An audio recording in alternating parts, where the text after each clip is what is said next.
Hi everyone, welcome to SR Academy.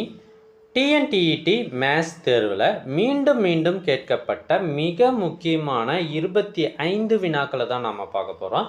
இந்த 25 வினாக்களும் ஒரே மாதிரியான ஒரே டாப்பிக்லலாம் இல்லை, எல்லா டாப்பிக்கும் கலந்துருக்கு. இது ரொம்ப இன்ட்ரெஸ்டிங்கான வீடியோ. முதல் கேள்வி, ஒரு செவ்வகத்தின் நீளம் அதன் அகலத்தை போல் 2 மடங்கு. அதன் சுற்றளவு 60 சென்டிமீட்டர் எனில் பரப்பளவு கேட்குறாங்க. நீளம் L இஸ் ஈக்குவல் டு அகலம் பியை விட 2 மடங்கு. அப்போ L இஸ் ஈக்குவல் டு 2Bன்னு வருதா? இப்போ கேள்வி என்னென்னா, சுற்றளவு கொடுத்துட்டாங்க, இதை வச்சு நம்ம Lம் Bயும் கண்டுபிடிக்கலாம். சுற்றளவுக்கான formula 2 × L + B which is equal to 60. So இந்த 2 60 அடிச்சிட்டோன்னா 30. ஓகேவா? இப்போ L இஸ் ஈக்குவல் டு 2Bன்னு இங்கே சப்ஸ்டியூட் பண்ணுறேன். 2B + B என்ன ஆகுது? 3Bன்னு ஆகுது. 3B is equal to 30. அப்போ B is equal to 10. B 10ன்னா L என்ன? 2 10 20. L is equal to 20. இப்போ கேட்குற கேள்வி, பரப்பளவு என்ன? பரப்பளவுக்கான formula A is equal to L × B. 20யும் 10யும் பிறகுனா 200 சென்டிமீட்டர் ஸ்கொயர். ஆப்ஷன் E தான் சரியான விடை. ரெண்டாவது கேள்வி பாருங்க. ஒரு கடிகாரம் காலை 8:20 காட்டும் பொழுது மணிமுள்ளுக்கும் நிமிட முள்ளுக்கும் இடையே உள்ள கோணம். நல்லா கவனிச்சிங்க, இது மாதிரி கேள்வி வரும். ரொம்ப ஈஸியாக சால்வ் பண்ணுறது எப்படின்னு சொல்லித்தரேன். ஒரு நிமிடமுள் ஒரு நம்பர்லேருந்து இன்னொரு நம்பருக்கு போகும் பொழுது 30 டிகிரியை கடக்கும். ஓகேங்களா? ஒரு நிமிடமுள் 5 நிமிஷத்தில் 30 டிகிரியை கடக்கும். அதுவே ஒரு மணிமுள் ஒரு நிமிஷத்துக்கு 1/2 டிகிரியை கடக்கும். இந்த விஷயத்தை நல்லா தெரிஞ்சுக்கிட்டிங்கன்னா நீங்கள் எந்த கேள்வி கேட்டாலும் டக்குன்னு பதில் சொல்லலாம். இப்போ 8:20ன்னு சொல்லியிருக்காங்களா? 8:20 இதுதான் அதற்கான அமைப்பு. 4க்கும் 8க்கும் நடுவில் என்னென்ன? 5 6 7 8 4 நம்பர் இருக்கு இல்லையா? அப்போ 4 நம்பரை கடக்கும் பொழுது 4 30 120 டிகிரியை கடந்திருக்கும். உடனே தோ இருக்குது ஆன்சர்னு போற்றக்கூடாது. ஒரு நிமிடமுள் போக போக மணிமுள்ளும் கொஞ்சமாக நகரும். அதாவது ஒரு நிமிடத்துக்கு 1/2 டிகிரி என்ற அளவில் நகரும். இப்போ 20 நிமிடம் ஆயிருக்கு இல்லையா? 20 நிமிடத்துக்கு 1/2 டிகிரி என்ற அளவில் நகர்ந்தால் அது ஒரு 10 டிகிரி மணிமுள் நகர்ந்திருக்கும். ரெண்டுத்தையும் சேர்த்திங்கன்னா 130 டிகிரி தான் சரியான விடை. இந்த கணக்கு கொஞ்சம் இன்ட்ரெஸ்டிங்காகவே இருக்குது பாருங்கள். மூன்றாவது கணக்கு, 5 11 17 23 என்ற தொடரின் 10வது உறுப்பு என்ன? இது முதல்ல எந்த தொடர் வரிசை? கூட்டுத்தொடர் வரிசையா பெருக்கு தொடர் வரிசையான்னு பார்க்குறோம். 5 கூட 6 கூட்டினா 11, அதுவும் கூட 6 கூட்டினா 17, அதுவும் கூட 6 கூட்டினா 23. ஒரே எண்ணை கூட்டி எழுதுவதால் இது ஒரு கூட்டுத்தொடர் வரிசை. அதே போல் ஒரே எண்ணை பெருக்கி எழுதுனா அது பெருக்கு தொடர் வரிசை. இப்போ முதல் உறுப்பை நாம் ஏன்னு வச்சுக்குவோம். A is equal to 5. வித்தியாசம் ரெண்டாவது உறுப்புலேருந்து முதல் உறுப்பை கழிச்சிட்டோம்னா டிஃப்ரென்ஸ் வந்துடும் 6. இப்போ கேள்வி, 10வது உறுப்பு T10 என்ன? Formula Tn is equal to a plus n minus 1 into d. இதை எடுத்து சப்ஸ்டியூட் பண்ணால் ஏவுக்கு பதிலாக 5 போடுங்க. n என்பது 10, 10ல் 1 போனால் 9, d என்பது 6 which is equal to 5 + 9 6 54, ரெண்டுத்தையும் கூட்டினா 59. ஆப்ஷன் E தான் சரியான விடை. ஃபார்முலாவை நல்லா ஞாபகம் வச்சுக்கோங்க, போதுமானது. அடுத்த கணக்கு, எவர்கிரீன் தள்ளுபடி விலைக்கான கணக்கு. 15% தள்ளுபடி கொடுத்த பிறகு ஒரு பொருளின் விற்பனை விலை 1700. அப்படின்னா அதில் குறிக்கப்பட்ட விலை, அதில் என்ன விலையை குறிச்சிருப்பாங்க? ரொம்ப சிம்பிளாக யோசிங்க. குறிக்கப்பட்ட விலை 100% என்றால் 15% பிறகு விற்பனை விலை 85%. ஓகேவா? 85% 1700 அப்படின்னா 100% என்ன? அவ்வளோதான் கேள்வி. ஓகேவா? அதாவது எக்ஸின் குறிக்கப்பட்ட விலையை நம்ம என்னன்னு வச்சுக்கிறோம்? எக்ஸ்ன்னு வச்சுக்கிறோம். அதனுடைய 85% 1700. ஸோ இதை அடிக்கிறோம் பாருங்கள். 17 அப்படியே வச்சுக்குவோம். 5 17 85, 5 5 25 100. இப்போ நீங்கள் எக்ஸ் இஸ் ஈக்குவல் டு 20யும் 100யும் பெருக்குனீங்கன்னா 2000 வந்துடும். ஆப்ஷன் இ தான் சரியான விடை. அடுத்த கணக்கு பார்க்கறதுக்கு முன்னாடி ஒரு மிக முக்கியமான தகவல் என்னென்னா, இதுவரை டிஎன்டிஇடி வீடியோஸ் நாங்கள் நிறைய போட்டிருக்கோம். Previous year questions, topic wise questions எல்லாமே போட்டிருக்கோம். இந்த வீடியோஸ் அனைத்துமே உங்களுக்கு ஃப்ரீயாக வேணும் அப்படின்னா ஸ்க்ரீனில் தெரிகிற இந்த நம்பரை காண்டாக்ட் பண்ணுங்கள். உங்களுக்கு வீடியோஸ் அனைத்துமே வாட்ஸ்அப்பில் அனுப்பி வைக்கப்படும். ஸோ அடுத்த கணக்கு பார்க்கலாமா? நம்பர் நோட் பண்ணிக்கோங்க. 5வது கேள்வி. ஒரு பையில் 4 சிவப்பு, 3 நீலம், 5 பச்சை நிற பந்துகள் உள்ளன. சமவாய்ப்பில் ஒரு பந்து எடுக்கப்படும் பொழுது அது நீலம் அல்லது பச்சையாக இருப்பதற்கான நிகழ்தகவு. ஸோ நிகழ்தகவு என்பது n of a divided by n of s என்பது தான் ஃபார்முலா. n ஆஃப் s என்பது என்ன சார் அப்படின்னா, மொத்தமாக எத்தனை பந்துகள் இருக்குது அப்படின்னு கூட்டுங்க. 12 பந்துகள் இருக்குது. n ஆஃப் a என்பது என்ன? கேள்வி கேட்குறாங்கல்ல. அந்த பந்துகள் எத்தனை இருக்குது? நீலம் அல்லது பச்சை. நீலம் 3 இருக்குது, பச்சை 5 இருக்குது, மொத்தம் 8 இருக்குது. ஸோ இதான் விடை நிகழ்தகவில். So which is equal to 2 4 8 3 12, 2/3 தான் சரியான விடை. ஸோ ப்ராபபிலிட்டி சம்மும் ஈஸி தான். 729 வர்க்கமூலம் என்ன? வர்க்கமூலம் காண்பதற்கு 2 மெத்தட் இருக்குது. பகா காரணி முறை மற்றும் நீள் வகுத்தல் முறை இருக்குது இல்லையா? ப்ரைம் ஃபேக்டரைசேஷன் மெத்தடில் இதை நாம் போட போகிறோம். 729 இந்த எண் 3ஆல் வகுப்படும். நம்ம சம் த டிஜிட்ஸ் பண்ணுறோம். 18 வருது. திரும்பி 1யும் 8யும் கூட்டினா என்ன வருது? 9 வருது. அப்போ இந்த எண் 3ஆல் வகுப்படும். 3 6, மீதி 1, 4 12, 3 9. மீண்டும் இதை 3ஆல் டிவைட் பண்ணோம்னா 8 3 24, 1 3 3. இப்போ பாருங்கள், இது 81 என்பது 9 9 81 என்பது நமக்கு தெரியும். வர்க்கமூலம் கண்டுபிடிக்கணும் அப்படின்னா ஒரு ஜோடிக்கு ஒரு எண்ணை வெளியே எடுக்கணும். அப்போ 3 பெருக்கல் 9 which is equal to 27 தான் சரியான விடை. 7வது கணக்கு சராசரி கணக்கு. கூட்டு சராசரி கணக்கில் எப்படி ஒன்றாலும் ட்விஸ்ட் பண்ணி நிறைய கேள்வி வரும். அது எல்லாமே ரொம்ப இன்ட்ரெஸ்டிங்காக இருக்கும். அது மாதிரி ஒரு இன்ட்ரெஸ்டிங்கான கணக்கு தான் இப்போ பார்க்க போகிறோம். 20 மாணவர்களின் சராசரி மதிப்பெண் 77. அதில் 5 மாணவர்களோட சராசரி மதிப்பெண் மட்டும் 80. மீதமுள்ள 15 மாணவர்களின் சராசரி என்ன? சூப்பரா.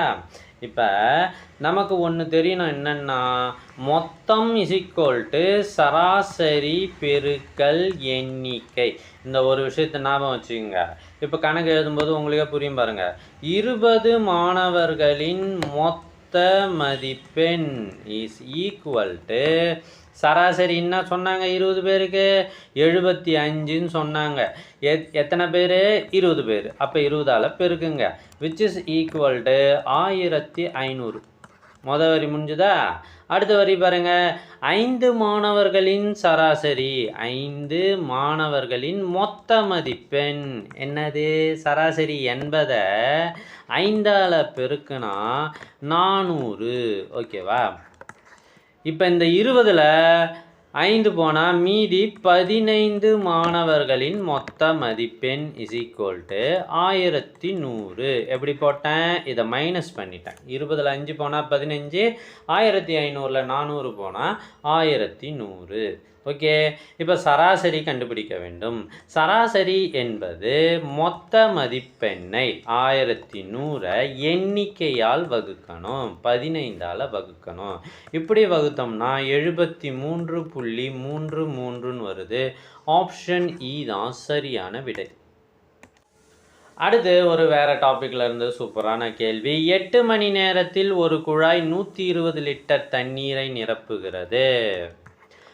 அதே விகிதத்தில் 5 மணி நேரத்தில் எத்தனை லிட்டரை நிரப்பியிருக்கும்? இது 1 லிட்டருக்கு எவ்வளோன்னு கண்டுபிடிச்சி போடலாம், ரொம்ப ஈஸி. அல்லது இது நேர்மாறுபாடு அப்படின்னு முடிவு பண்ணிவிட்டு, ஏன்னா மணி குறைய அளவும் குறையுது. ஸோ இது மாதிரி பை போட்டுக்கோங்க, இசிகல்ட்டு போட்டுக்கோங்க, எக்ஸோட மதிப்பு கண்டுபிடிச்சிடுங்க, கணக்கு முடிஞ்சு போயிடுது. 1 8 40. இப்போ எக்ஸ் இங்கே போச்சுன்னா X is equal to 5 15 75 litre. Option E தான் சரியான விடை. ரொம்ப ஈஸி. இந்த மெத்தடில் போடுங்க, ஈஸி. இல்லை நான் யூனிட் மெத்தட் தான் சார் போடுவேன். 1 மணி நேரத்தில் எவ்வளோ ரொம்பதுன்னு கண்டுபிடிப்பேன் சார், 15 லிட்டர் சார். அதுக்கப்புறம் 5 மணி நேரத்தில் எவ்வளோனா 15 5ஆல் பெருக்கும் சார், 75 லிட்டர் வருதுன்னாலும் ஓகே தான். ஆனால் நமக்கு ஷார்ட்கட் ஐடியாலாம் தெரியணுமில்ல, அதனால தான் இப்படி போடுறோம். எங்ககிட்ட இதுக்கு முன்னாடி நடந்த 12 question paper, maths and science ஆப்ஷனுக்கு 12 கொஷின் பேப்பர் ஆன்சரோடவே பிடிஎஃபாக இருக்குங்க. ஸோ இது உங்களோட எக்ஸாமை பாஸ் பண்ணுறதுக்கு ரொம்ப ரொம்ப யூஸ்ஃபுல்லாக இருக்கும். சார் இதில் மேத்ஸ் மட்டும்தான் இருக்குமா, மற்ற சப்ஜெக்ட் இருக்குமான்னு தோணலாம். இதில் Tamil, English, maths, science and சைக்காலஜின்னு கம்ப்ளீட்டாக எல்லா கொஷினும் ஆன்சரோடு இருக்குது. இந்த கொஷின் பேப்பர் பிடிஎஃப் உங்களுக்கு வாட்ஸ்அப்பில் வேணும் அப்படின்னா ஸ்க்ரீனில் தெரிகிற இந்த நம்பரை உடனே காண்டாக்ட் பண்ணுங்க. அடுத்த கேள்வி 9வது கேள்வி. ஒரு முக்கோணத்தின் 2 கோணங்களின் விகிதம் 2:3. பாருங்கள், விகிதம் கொடுத்துருக்காங்க. 3வது கோணம் 50 டிகிரி அப்படின்னா நாம் எப்படி அந்த மிகப்பெரிய கோணத்தின் மதிப்பை கண்டுபிடிப்பது? நமக்கு தெரியும், முக்கோணத்தின் 3 கோணங்களின் கூடுதல் 180 டிகிரி. சார் 2 கோணம் கொடுக்கலையே, அந்த 2 கோணத்தை நாம் 2x 3xன்னு வச்சுக்கிறோம். ஓகேவா? இப்போ என்ன பண்ணுறோம், இந்த 2x + 3x ப்ளஸ் இந்த 50, இது மூணுத்தையும் கூட்டினா நமக்கு 180 வந்துடுது. ஸோ 50 இங்கே தள்ளி விட்டுறேன், 130 ஆயிடுது. அடுத்தது இது ரெண்டுத்தையும் கூட்டினோம்னா 5xன்னு வந்துடுது. ஸோ இப்போ x is equal to 130/5 which is equal to 2 5 10 6 5 30, 26 degree. Sir காணோம் சார். ஆனால் கேள்வியை பாருங்களேன், மிகப்பெரிய கோணம் 3xன்றது தானே மிகப்பெரிய கோணம் 2xை விட. அப்போ 26 3ஆல் பெருக்கினா நமக்கு 3 6 18 மீதி 1 23 6 1 7 78 டிகிரி தான் சரியான விடை. ஏறக்குறைய ஃபுல் சிலபஸும் கவர் பண்ணுற மாதிரி அடுத்த கேள்வி கூட்டு வட்டியில் கேட்கப்படுகிறது. 20% ஆண்டு வட்டியில் ரூபாய் 5000க்கு 2 ஆண்டுகளுக்கு கூட்டு வட்டி ஆண்டுக்கு கூட்டப்படும் அப்படின்னு வச்சுக்கோங்க. வருஷத்துக்கு ஒரு தடவை கூட்டப்படும் அப்படின்னா என்ன வட்டி என்னன்னு கேட்குறாங்க. கவனிங்க, நமக்கு கூட்டுத்தொகைக்கான ஃபார்முலா தான் இருக்குது. முதல்ல a is equal to p into 1 + r/100 whole power n. இந்த ஃபார்முலாவை நல்லா ஞாபகம் வச்சுக்கோங்க. 20%, r இஸ் ஈக்குவல் டு 20%. இது கந்து வட்டி அளவுக்கு மிகப்பெரிய வட்டி, கவனத்தில் வச்சுக்கணும். 5000 ரூபாய் சின்ன அசல் தான். 2 ஆண்டுகள், n இஸ் ஈக்குவல் டு 2 ஆண்டுகளை நம்ம என்னன்னு குறிப்போம். எடுத்து சப்ஸ்டியூட் பண்ணுவோமா, 5000 into 1 + 20/100 square which is equal to 5000 into 120 120/100 into 120/100.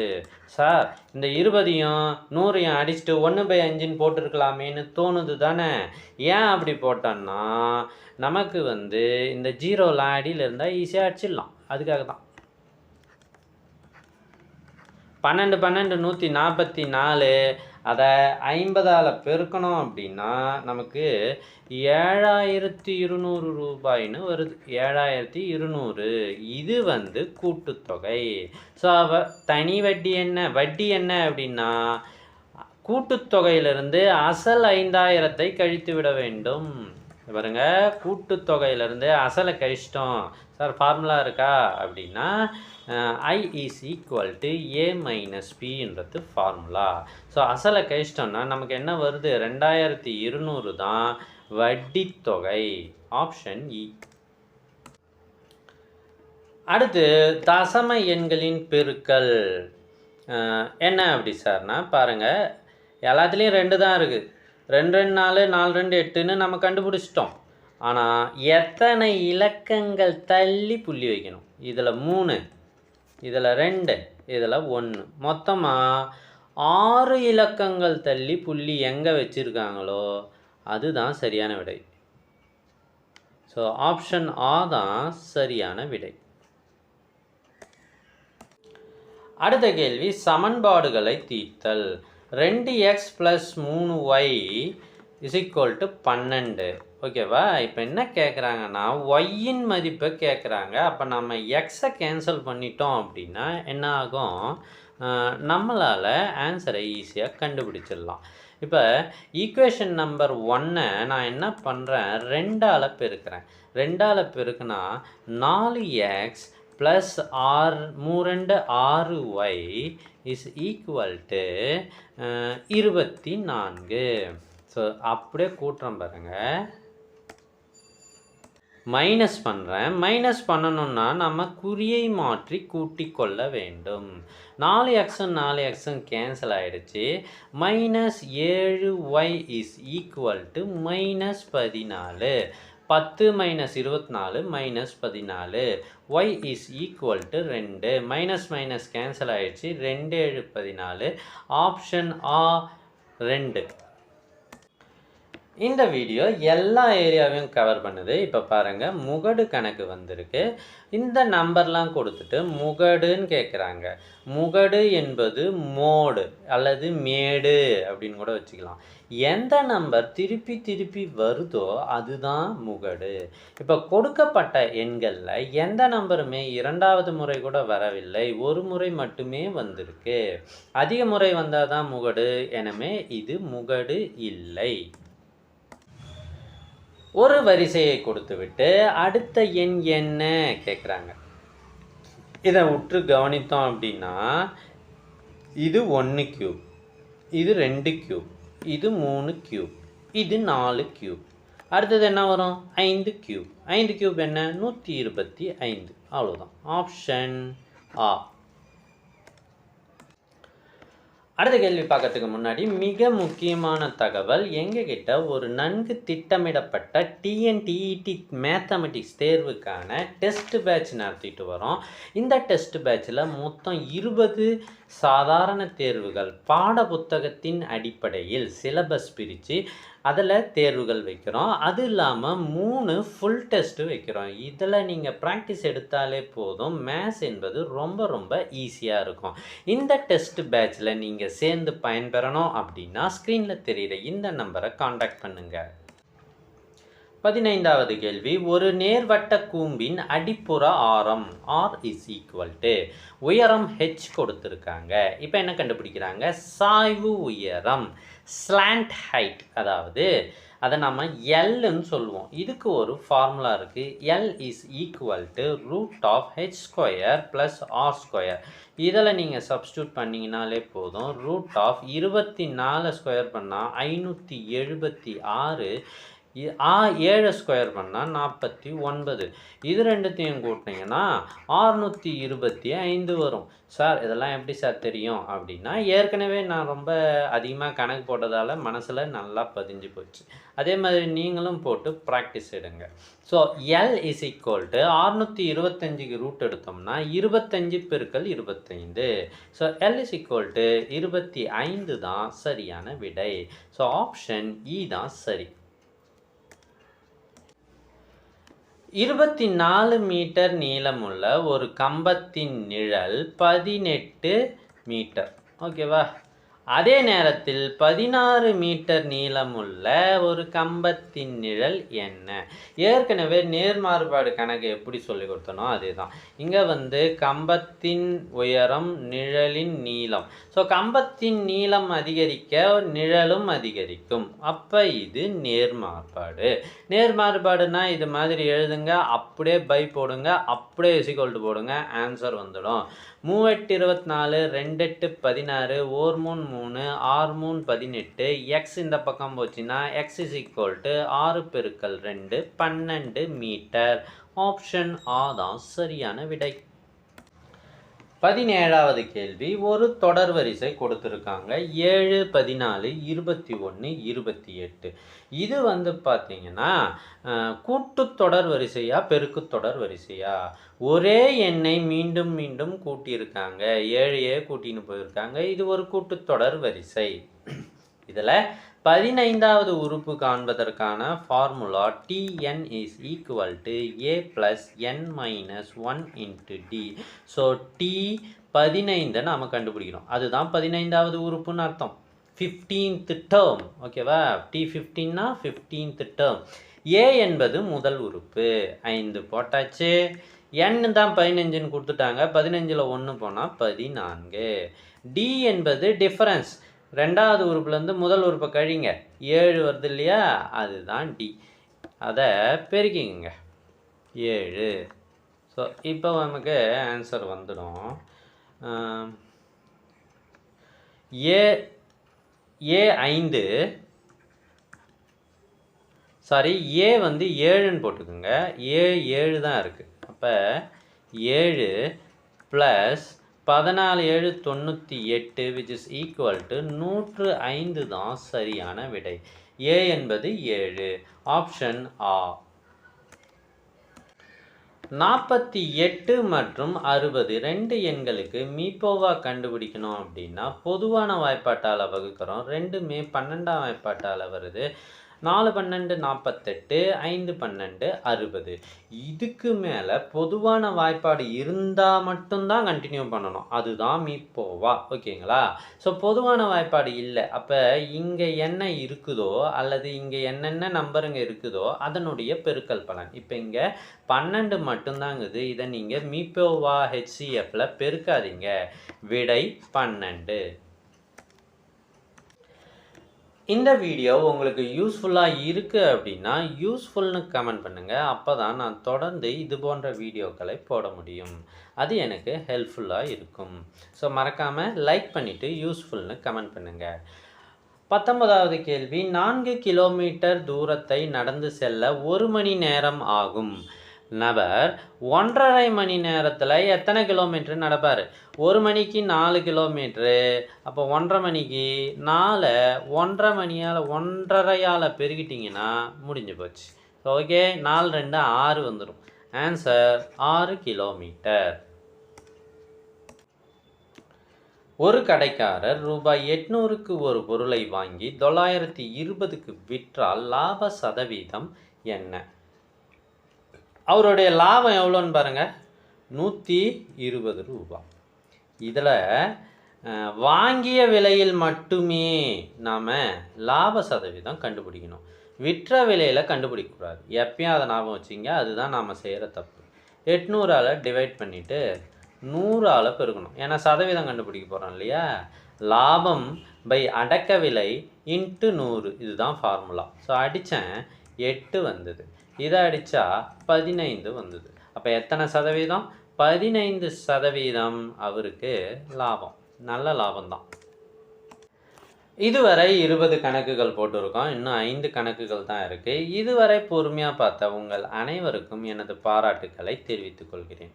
அடுத்த கேள்வி. 144, 121, 181 அடுத்த எண் என்ன? இதை பார்த்தீங்கன்னா 12 ஸ்கொயர், இதை பார்த்தீங்கன்னா 11 ஸ்கொயர், இது 10 ஸ்கொயர், இது 9 ஸ்கொயர், இங்கே 8 ஸ்கொயர் வரும். 8 8 64. ஆப்ஷன் ஆ தான் சரியான விடை. ஒரு வட்டத்தின் ஆரம் கொடுத்துருக்காங்க 14 சென்டிமீட்டர். அதன் சுற்றளவு C is equal to 2πr என்ற ஃபார்முலாவில் நம்ம போட்டு கண்டுபிடிக்கணும்.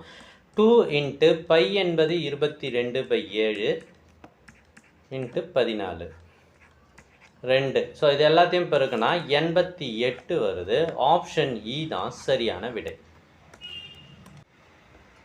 இது போன்ற வீடியோக்கள் உங்களுக்கு தொடர்ந்து வேணும் அப்படின்னா நீங்கள் மறக்காமல் சப்ஸ்கிரைப் பண்ணுங்கள். 5000ல் 8% எவ்வளவு? ரொம்ப ஈஸி பாருங்கள். இதை வரியை அப்படியே சதவீத கணக்காக மாற்றுறேன். 5000 போட்டோமா, இல்லை அப்படின்னா பெருக்கல் 8 அப்படியே போடுங்க. சதவீதம் என்பதற்கு அர்த்தமே பை 100. பகுதி 100ஐ கொண்ட பின்னம் தான் சதவீதம். இப்போ இதுக்கு ஆன்சர் போட்டால் முடிஞ்சு போச்சு. 400 ஆப்ஷன் ஆ. 24வது கேள்வி, அடுக்குக்குறி விதிகளை பயன்படுத்திய கணக்கு. என்ன பாருங்க, இது அடுக்கின் அடுக்கு 3ன் அடுக்கு 3, அதனுடைய அடுக்கு 2. அப்போ என்ன பண்ணணும், அடுக்கின் அடுக்காக இருந்தால் அடுக்குகளை பெருக்க வேண்டும். ஸோ 3 2 6, 3ன் அடுக்கு 6 டிவைடட் பை 3ன் அடுக்கு 4. ஸோ இதை எப்படி சார் பண்ணுறது? வகுத்தல் வந்தால் அடுக்குகளை கழிக்க வேண்டும். நல்லா ஞாபகம் வச்சுக்கோங்க. பெருக்கல் வந்தால் கூட்டுங்க, வகுத்தல் வந்தால் கழிங்க, அடுக்கின் அடுக்க பெருக்குங்க. 6 - 4 which is equal to 3 square. அப்படியே ஆப்ஷன் ஆ தான் சரியான விடை. கடைசி கணக்குக்கு நம்ம வெற்றிகரமாக வந்துட்டோம். 1 கிலோமீட்டர், 500 மீட்டர், 100 மீட்டர் ஆகியவற்றின் விகிதம் என்ன? 1 கிலோமீட்டர் என்பது 1000 மீட்டர், அடுத்தது 500 மீட்டர், அடுத்தது 100 மீட்டர். விகிதம் வச்சாச்சா? இப்போ பொதுவாக 2 0 அப்படியே கேன்சல் பண்ணிடுவாங்க. 10:5:1 என்பது தான் சரியான விடை. இந்த வீடியோ பிடிச்சிருந்தா உங்களோட ஃப்ரெண்ட்ஸுக்கு ஷேர் பண்ணுங்கள், லைக் பண்ணுங்கள், சப்ஸ்கிரைப் பண்ணுங்கள். தேங்க்யூ ஃபார் வாட்சிங்.